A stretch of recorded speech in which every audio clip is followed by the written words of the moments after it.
Bismillahirrahmanirrahim. Assalamualaikum warahmatullahi wabarakatuh. Waalaikumsalam. Alhamdulillah,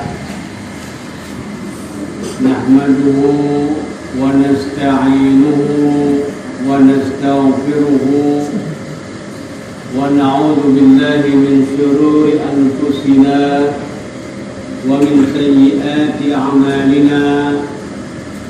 Man yahdihillahu fala mudilla lahu wa man yudlilhu fala hadiya lahu.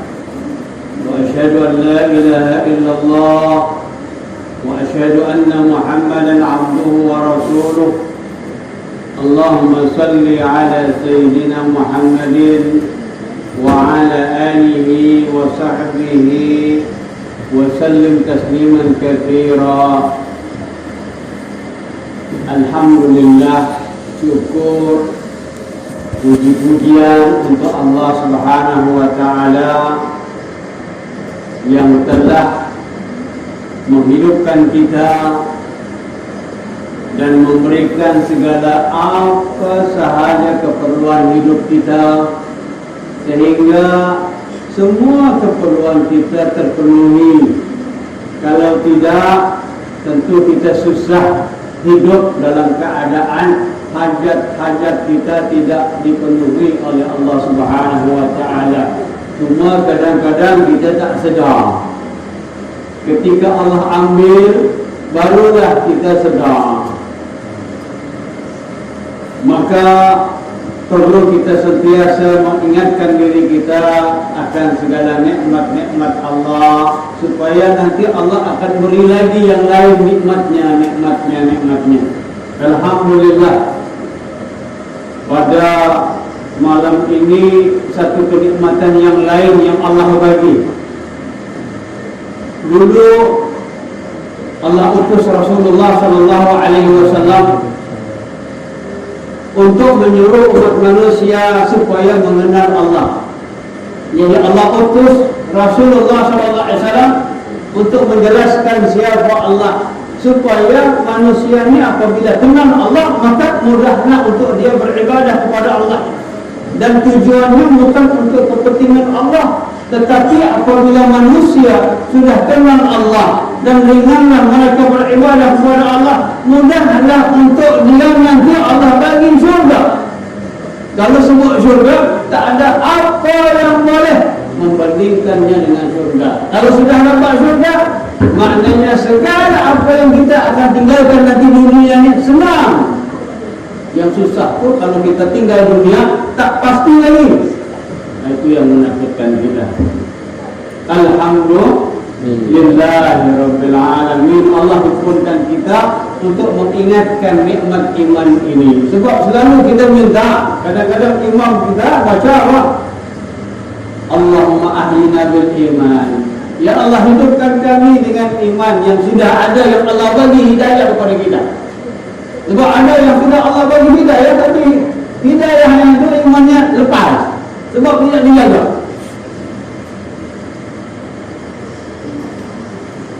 Oleh itu setiap hari Jumat kita mendengar khatib mengingatkan kita, ya ayyuhalladzina amanu, sudah beriman.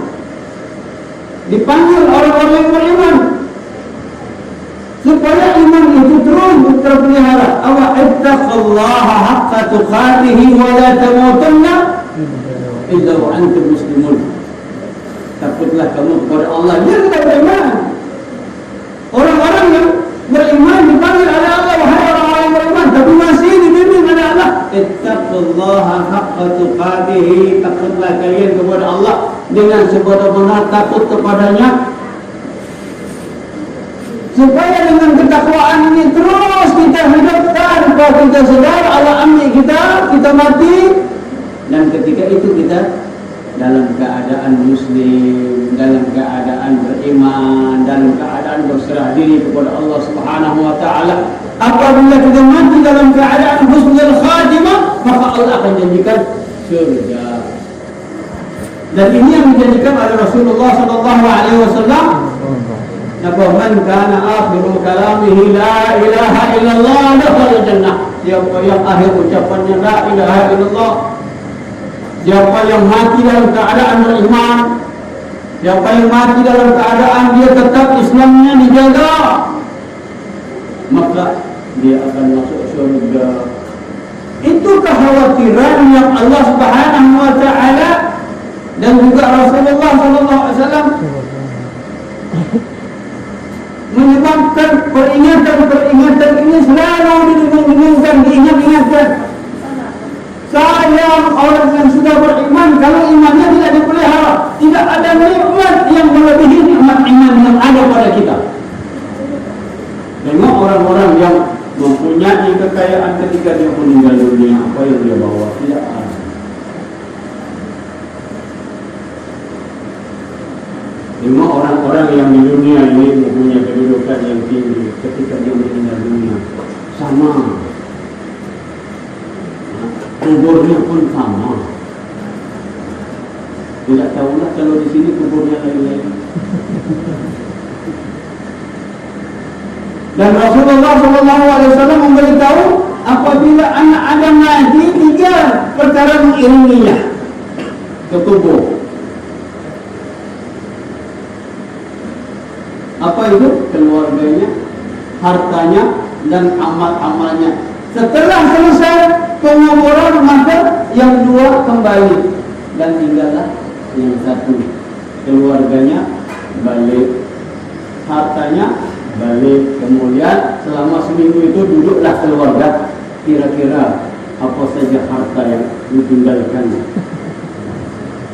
Sebab harta itu otomatis menjadi pindah milik kepada yang namanya ahli waris. Nanti ada hukum faraid saja, boleh tunjuk tak ini.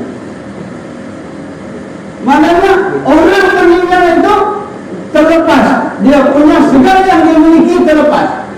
Yang tinggal adalah amalnya. Jadi beruntunglah kalau orang yang amalnya yang akan mendampinginya, yang akan menolongnya, selama ini dia pelihara amal-amalnya. Dan mungkinlah orang yang sibuk dengan yang lain sehingga amalnya yang menemaninya, yang setia dengannya di kubur tidak ada. Alhamdulillah, kita bersyukur sebab kita menyambut seruan Rasulullah sallallahu alaihi wasallam. Allahumma shalli ala sayyidina Muhammadin wa ala alihi wa sahbihi wa barik wa sallim katsiran. Kemudian sebelum saya teruskan ceramah untuk tajuknya, jangan sampai semangat pula lupa berterima kasih dengan pengurus ini. Terima kasih dengan yang berusaha bahagia Syekh Ustaz Yusuf. Kemudian juga terima kasih kepada pengurusi surau dengan IJP-nya yang membenarkan kita berkumpul pada hari ini. Terima kasih Tuan Imam. Terima kasih untuk PPPK yang saya rasa semuanya ini memberi sokongan padu untuk menghidupkan kampung. Anak-anak muda ni kalau dilayan dengan senyuman dengan orang-orang tua, semangatlah pergi ke surau. Tapi kalau dilayan dengan ini macam nak ambil alih jawatan aku ni, jadi tak nyamanlah pergi surau. Tapi kalau ada kemesraan macam ini, Masya Allah, belum pergi ke syurga yang sebenarnya, di dunia pun sudah syurga. Sebab kalau kita jumpa orang senyum, kita pun senyum bahagia hati, maka itu pun syurga. Jadi saya terima kasih, alhamdulillah Allah izinkan dapat sampai ke sini. Dulu pernah Allah pergi ke masjid karena lupa nama masjid, ingatnya jadi ingatnya masjid banyak tiang. Jadi mudah-mudahan pahala di situ pun banyak juga. Saya diminta untuk bercakap tentang fitnah akhir zaman. Tuan-tuan ini sudah merasakan berada di akhir zaman.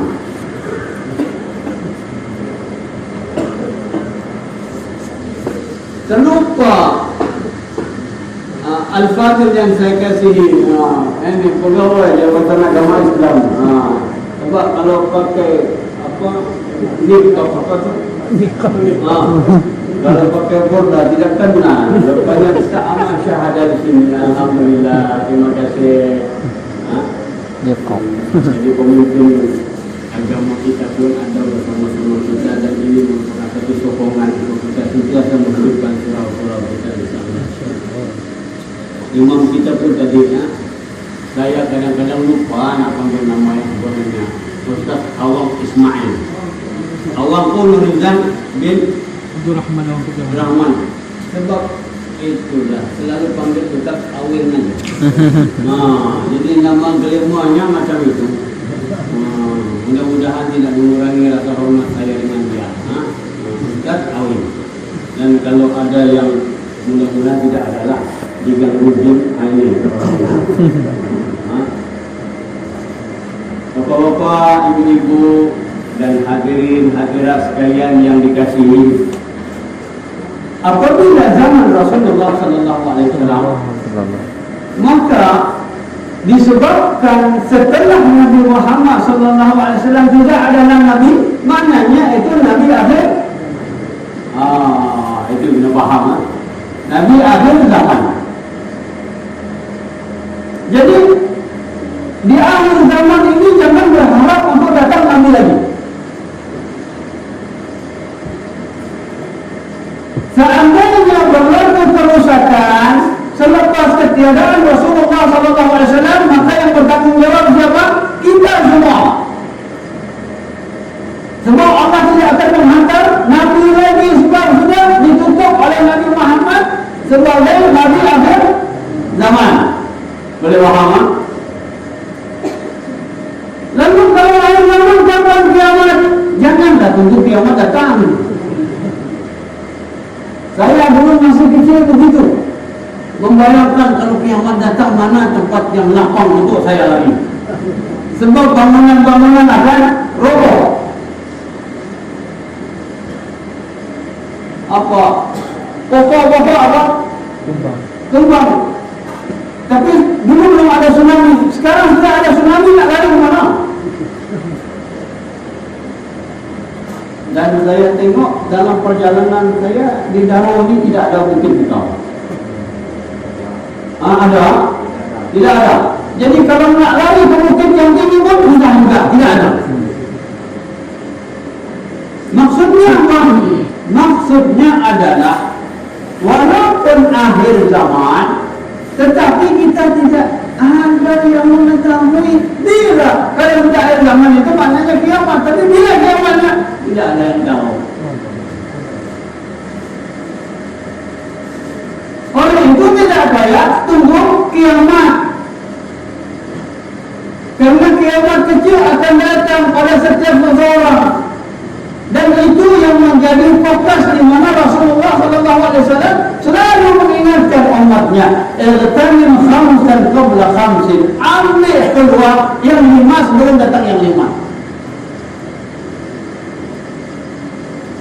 Syababaka qabla haramika, masa mudamu sebelum masa tuamu. Kalau saya boleh cakap dengan yang muda-muda, tanyalah dengan orang tua. Kalau dia boleh orang tuanya beli masa muda kalian, mereka boleh beli dengan apa yang mereka mampu. Betul tidak? Kalau tahu dulu masa muda, sekarang sudah tua. Kalau ada yang goda-goda pun, sorry lah, sudah tua. Kalau nak angkat-angkat barang tidak dapat sebab sudah tua. Nak berlari tidak dapat sebab sudah tua. Nak beramal tidak dapat sebab sudah tua. Kamu yang muda-muda, apa yang tidak boleh kamu lakukan? Dan itu merupakan kesempatan berharga untuk kita memanfaatkan kehidupan kita ketika di dunia. Muda.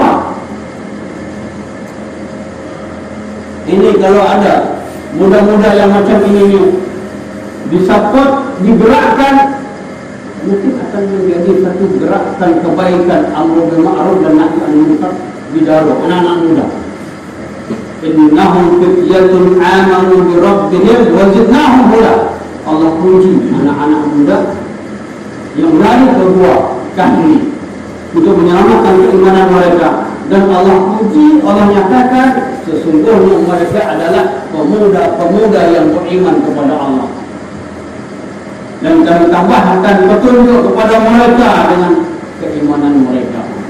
Anak-anak muda aset yang berharga, bukan kepada kampung ini tetapi juga kepada negara. Mana-mana negara, kalau anak-anak mudanya hebat, maka hebatlah negara itu. Tapi kalau anak-anak mudanya rusak, maka hancurlah negara itu. Dan setiap negara dia sanggup mengeluarkan belanja yang besar untuk pendidikan anak-anak muda. Paling besar perbelanjaan setiap negara adalah macam mana nak melahirkan supaya anak-anak muda ini menjadi pemimpin di masa akan datang. Anak-anak muda. Rasulullah sebutkan, ambillah peluang masa mudamu sebelum masa tuamu. Kemudian masa lapangmu sebelum masa sempitmu. Masa kayamu sebelum masa miskinmu. Masa sihatmu sebelum masa sakitmu. Dan yang kelima, masa hidupmu sebelum masa matimu. Lengkap peringatan daripada Rasulullah SAW. Jangan tunggu bila kiamat. Hari-hari kita kena buat persiapan sebab mati, dan itu merupakan kiamat kecil. Maknanya kalau sudah mati, kiamat selesai kehidupan. Dia tidak seharusnya bermula dengan sakit. Jadi yang sehat itu kena jaga. Mati tidak semestinya tua. Yang muda juga mati juga. Tapi alhamdulillah ini nampak muda-muda ni. InsyaAllah lah. Tapi belum tentulah saya kemudian nantinya. Tapi tidak kisahlah, itu bukan urusan kita. Dulu atau kemudian itu urusan Allah Subhanahu Wa Taala. Masa muda. Jadi kematian itu merupakan tanda kiamat kepada setiap hidup. Tapi keseluruhannya adalah kiamat. Banyak sudah diterangkan di dalam Al-Quran. Baca ayat-ayat Al-Qari'ah, Mal-Qari'ah, semua. Was-sama'i wat-tariq, an-nadbu saqib, in kullu nafsin lamma 'alaiha 'afid. Semua diterangkan dalam Al-Quran. Alam naj'alil arda mihada wal jibala awtada wa khalaqnakum azwaja. Diterangkan tentang akan berlakunya peristiwa besar. Yes.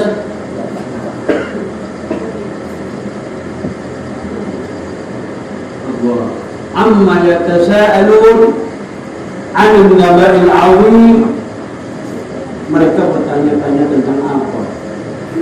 Tentang berita yang besar. Alladhi hum fihi mukhtalifun, yang mereka ini berselisih. Ada ke hari kiamat atau tak ada? Yang kata ada, dia membuat persiapan, dia beramal saleh. Yang kata tak ada umur kosong. Maka Allah jawab, kalla, jangan begitu. Saya alamun, mereka akan tahu akan hakikatnya macam mana. Maka kemudian jangan begitu. Mereka pasti akan mengetahui hakikatnya itu. Jangan ragu. Kemudian Allah tunjukkan alam naj'alil arda mihada, bukankah kami sudah menjadikan bumi sebagai hamparan. Dulu tidak ada bumi, Allah ciptakan bumi. Dan dengan itu kamu boleh hidup. Dan Allah berkuasa untuk menghilangkannya. Diterangkan satu persatu tetap kiamat. Dan sekarang dalam kehidupan kita ini macam mana fitnah akhir zaman. Kita pelajari dulu. Tadi saya terangkan akhir zaman. Jadi setelah ketiadaan Rasulullah SAW, maka ini akhir zaman. Tapi kalau ditanya, kalau begitu bila kiamat terjadi, tak ada siapa yang tahu. Rasulullah SAW pun ditanya oleh Jibril tentang kiamat, tidak tahu.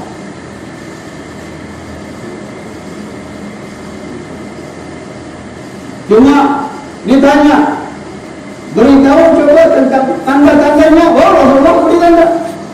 Dan tanda-tandanya itu semua tidak ada sekarang.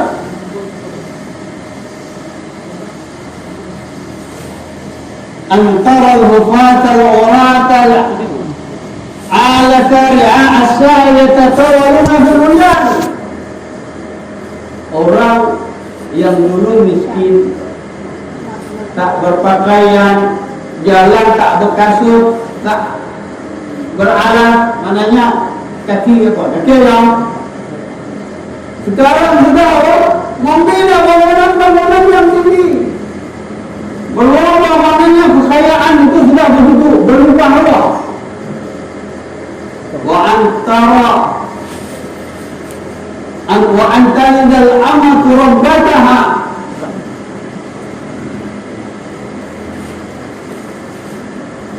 Orang-orang yang dulu dilahirkan oleh seorang ibu, kemudian anak-anaknya ini menjadi tuan kepada ibu yang melahirkan, maknanya banyak kederhakaan orang kepada ibu bapanya. Dah berlaku nak.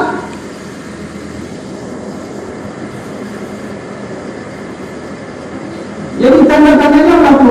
Ibu, bagaimana tanda-tanda ataupun perkara-perkara yang menjadi fitnah yang dekat dengan hidup kita supaya kita terhindar daripada fitnah itu.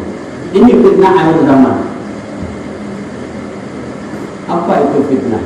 Fitnah boleh dikatakan adalah satu perkara yang apabila berlaku dia boleh menjadikan kita lupa dengan Allah. Sesuatu yang boleh menjadikan kita lari daripada jalan siratal mustaqim. Padahal hari-hari kita minta ihdinas siratal mustaqim. Jadi kalau ada sesuatu yang menjadikan kita lari daripada siratal mustaqim, maknanya fitnah. Fitnah itu apa? Maknanya itu ujian. Dan dengan ujian itu ada orang yang lulus, ada orang yang gagal. Fitnah.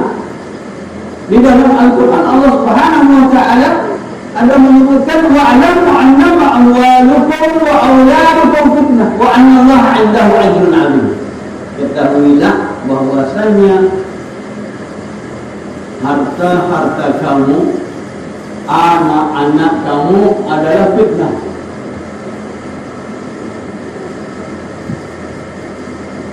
Sebab ada orang yang diberi harta dua, sama ada dia tambah taat kepada Allah sebab dia bersyukur atas pemberian daripada Allah dan dia sedar bahawa ini dia dapat kerana Allah sayang dengan dia, maka dia bersyukur kepada Allah atas pemberiannya, lalu dia mendapatkan lebih lagi harta daripada Allah. Itu namanya dia diuji, dia berhadapan dengan fitnah tapi dia berjaya. Tapi ada orang ketika dia miskinan, alhamdulillah hari-hari ya Allah, hari ini alhamdulillah dapat rezeki, mudah-mudahan besok pun dapat rezeki lagi, besok dapat lagi. Ada orang kata kais pagi makan pagi, kais petang makan petang, tapi dia merasa bersyukur kepada Allah.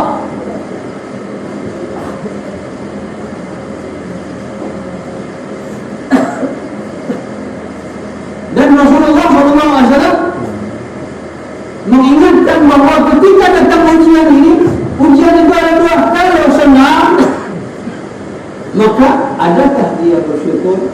Kalau dia bersyukur, maknanya dia lulus daripada ujian, lulus daripada fitnah. Kalau dia halangan, maka maknanya dia gagal untuk berhadapan dengan fitnah. Dulu zaman ayah-ayah kita atau atuk-atuk kita, mungkin kehidupan tidak semewah seperti sekarang. Dulu belum ada jalan seperti ini. Kadang-kadang saya terpikir tadi, macam mana orang-orang yang mula-mula mendakwah dahulu, jalan belum ada, bayangkan. Belum ada yang namanya kerja peradaban, belum ada yang namanya bisnis-bisnis yang boleh menghasilkan keuangan seperti sekarang.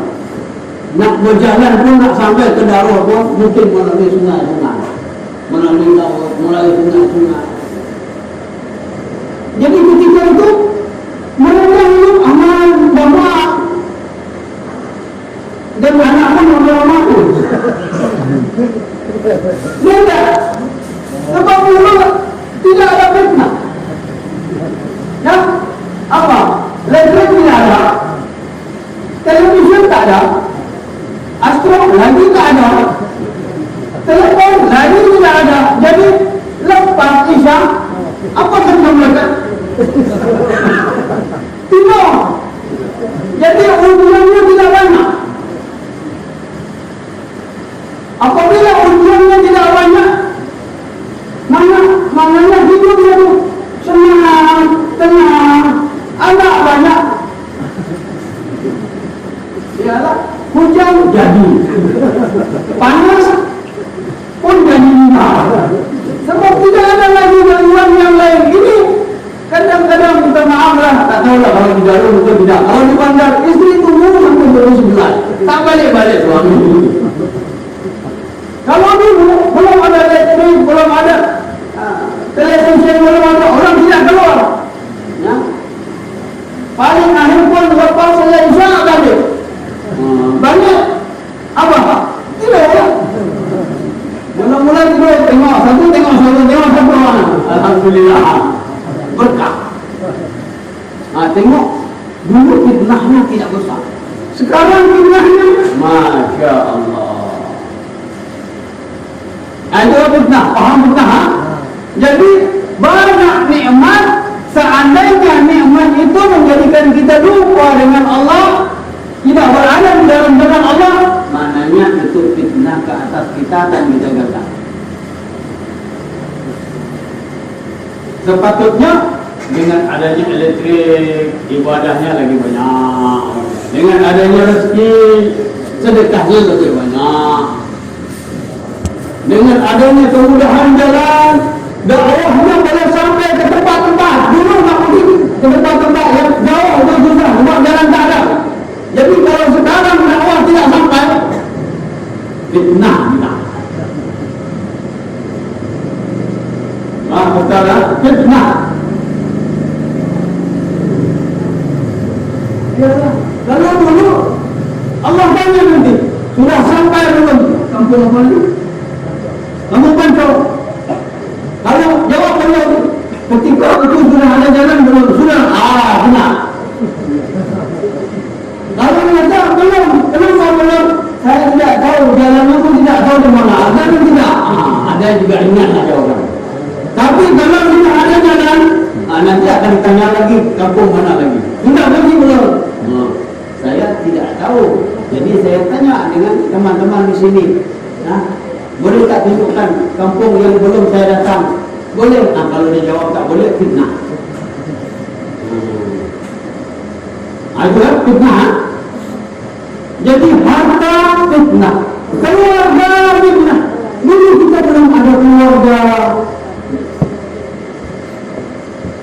Pernah terbayang Ustaz? Dulu kita balik daripada kerja di rumah seorang-seorang.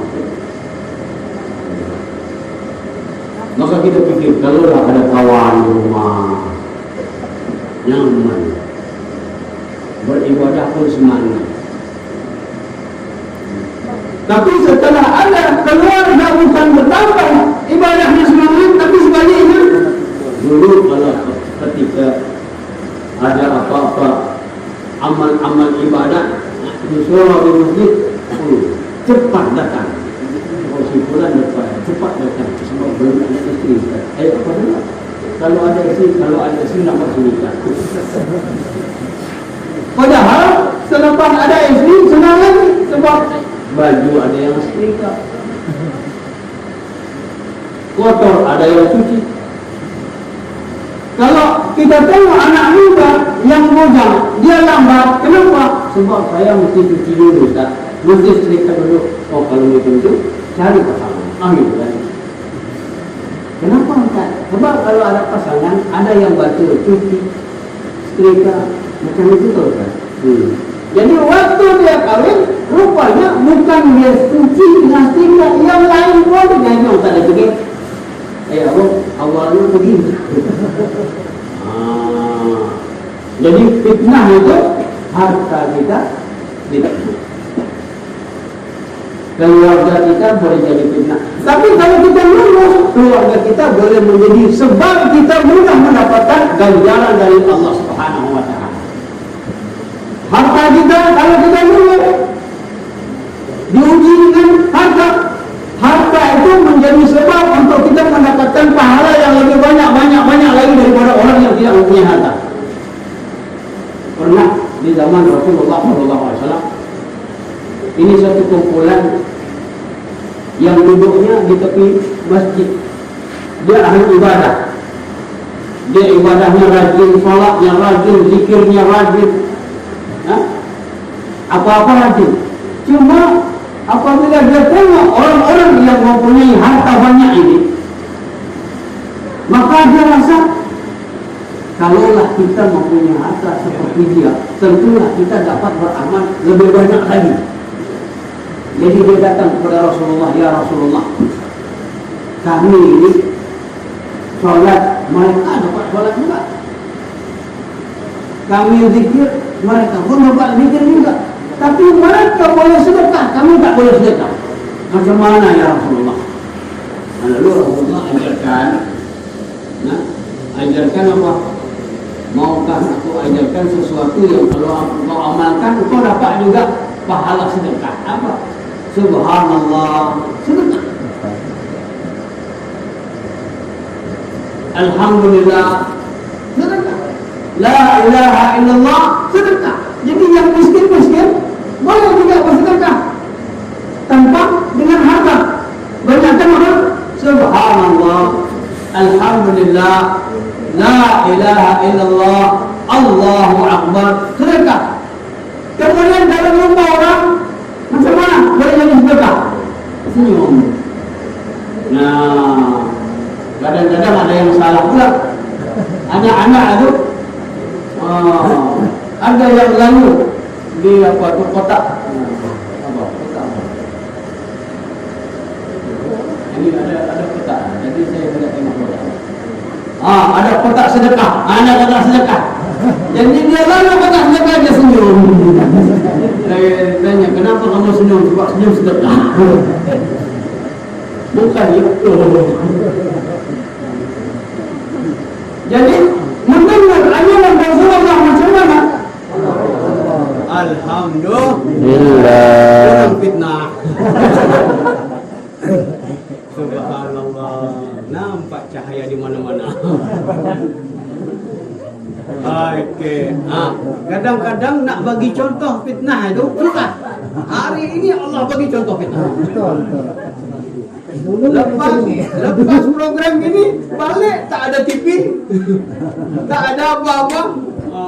Masya Allah. Okey ya. Saya jadi kuatkan sedikit suara. Masya Allah. Ini ada cahaya-cahaya dari surga yang datang. Kemudian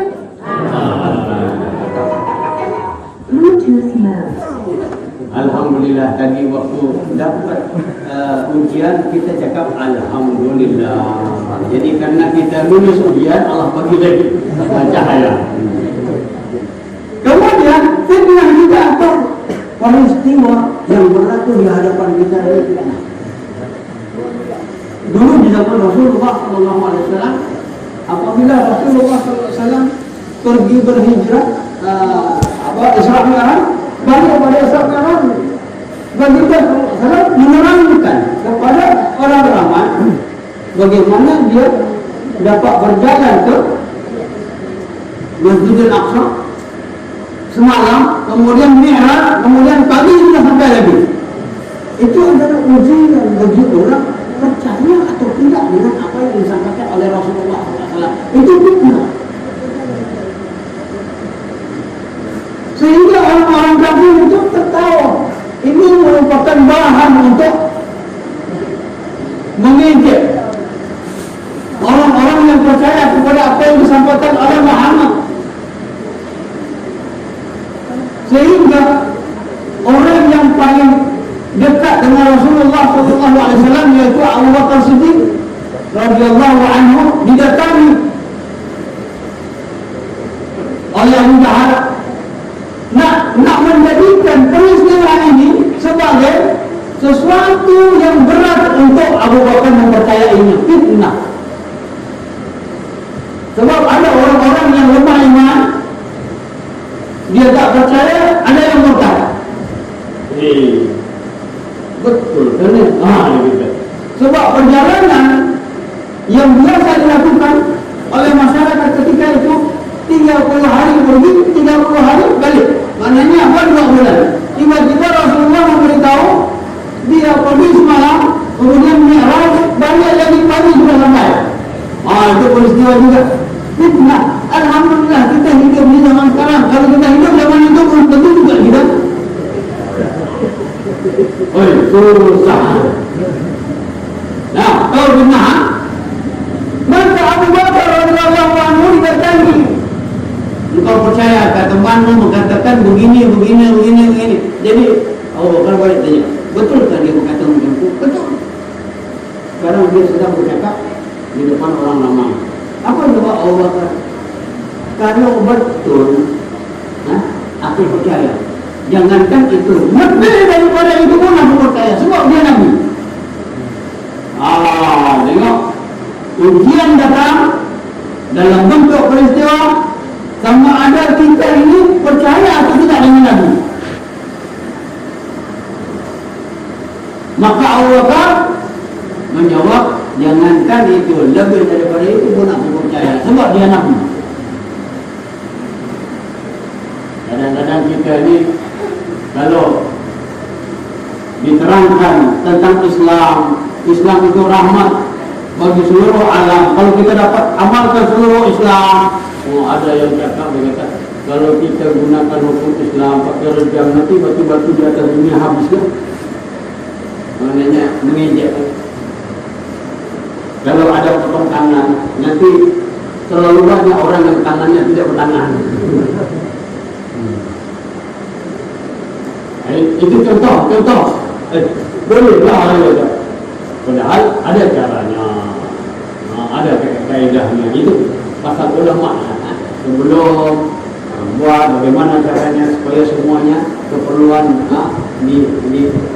dipenuhi, sehingga tidak ada alasan untuk orang itu ada pasal mukadimah atau amalan-amalan yang perlu diselesaikan, kesejahteraan. Tapi jangan sampai kita menghina apa yang diturunkan oleh Allah, kita tak percaya. Fitnah. Dan fitnah ini akan berlaku terus dalam kehidupan kita. Kita akan diuji. Maka bagaimana untuk kita dapat lulus, sehingga kita tidak menjadi orang yang gagal. Maka kita kena memahami fitnah ini, dia sumbernya ada 2. Yang pertama, fitnah yang sumbernya adalah syubhat. Yang kedua, syahwat. Yang syubhat ini maknanya sesuatu yang tidak adalah. Ini haramkah? Ini halalkah? Ini betulkah? Ini tidak betulkah? Orang datang menerangkan Islam begini, jangan kau buat macam itu, dia kata, jangan kau pandai-pandai, aku dah biasa buat macam ini. Dari dulu dia kata, setiap malam Jumaat aku cuci keris. Kalau aku ada hajat, aku cakap Chris boleh terbang, pulang bawa duit banyak. Ini syubhat itu maknanya tidak jelas sesuatu perkara itu betul atau tidak. Maka caranya adalah tuntut ilmu, belajar ilmu, cara menulis ilmu, tanya bagaimana perkara ini, betul atau tidak. Jadi agar kita diuji dengan satu perkara yang asasnya adalah syubhat. Syubhat itu tak jelas, kelabu.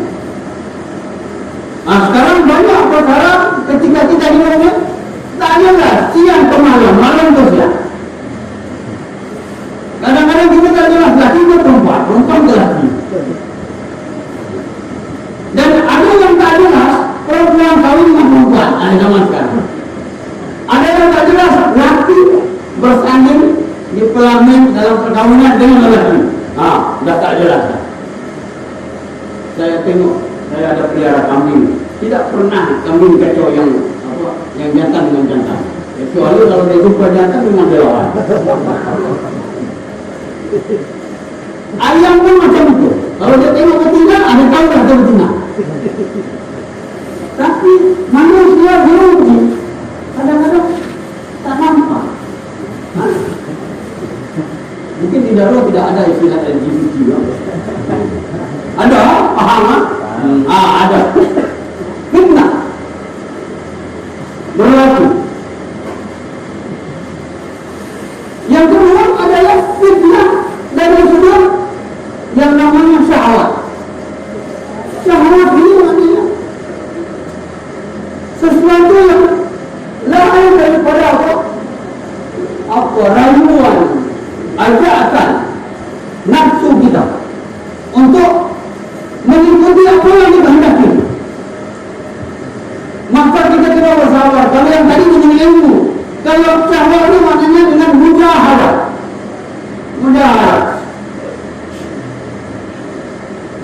Yang muda-muda memanglah diuji. Kadang-kadang yang tua-tua pun duduk pagi-pagi pergi kedai kopi kan, lalu apa? Amoy apa? Dia sila pakai pakaian Debbie dipakai. Kecil pakaian dia lalu macam itu. Kita diuji. Kadang-kadang ketika diuji apa? Macam mana ketika diuji? Fitnahan, ujian. Macam mana? Kalau tengok popular gitu, kan paling kan astagfirullahaladzim. Ada juga doa astagfirullahaladzim. Ini diuji sama tidak. Jadi ujian yang dalam bentuk syahwat ini maknanya apa?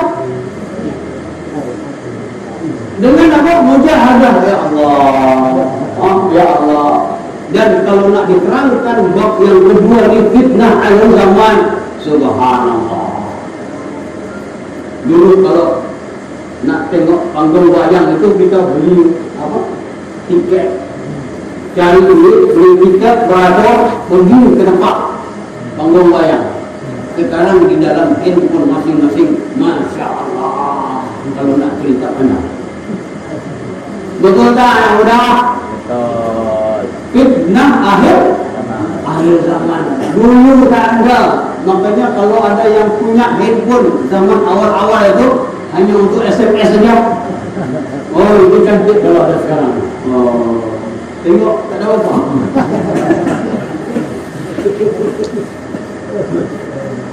Jadi banyaknya fitnah akhir zaman ini menguji keimanan. Maka doa yang dibacakan oleh Tuhan Imam selalunya Allah ma'ahina bil iman, ya Allah hidupkan kami dengan iman, wa amitna bil iman, wa syurna bil iman, kumpulkan kami nanti di padang mahsyar dalam keadaan iman, wa adhirna jannata ma'al iman.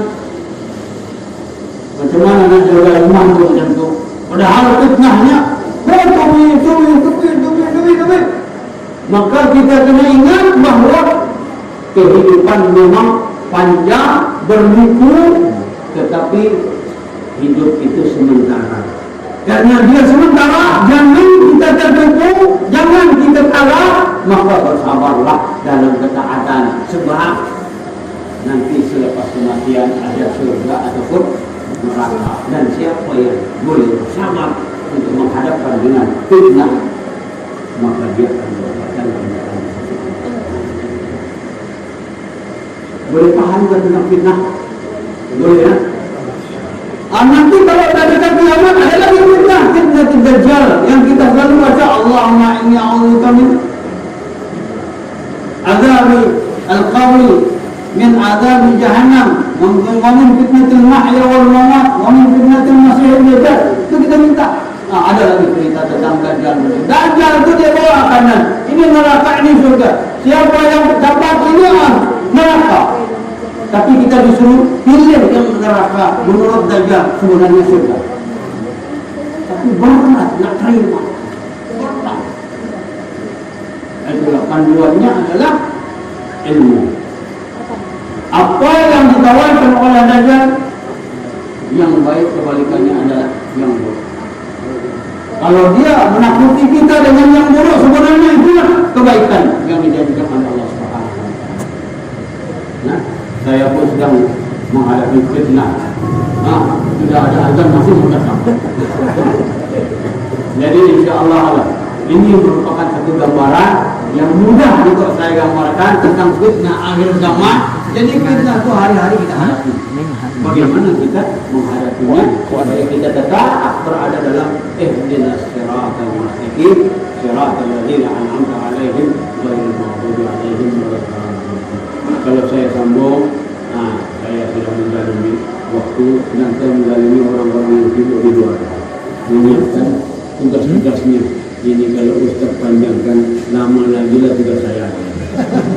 Dengan oleh itu saya ucapkan terima kasih. InsyaAllah dalam lain kesempatan kita boleh jumpa lagi. Aku berqauli hadza wa astaghfirullah li wa lakum wa li sa'iril muslimin wal muslimat fastaghfiruhu innahu huwal ghafurur rahim. Wassalamu alaikum warahmatullahi wabarakatuh.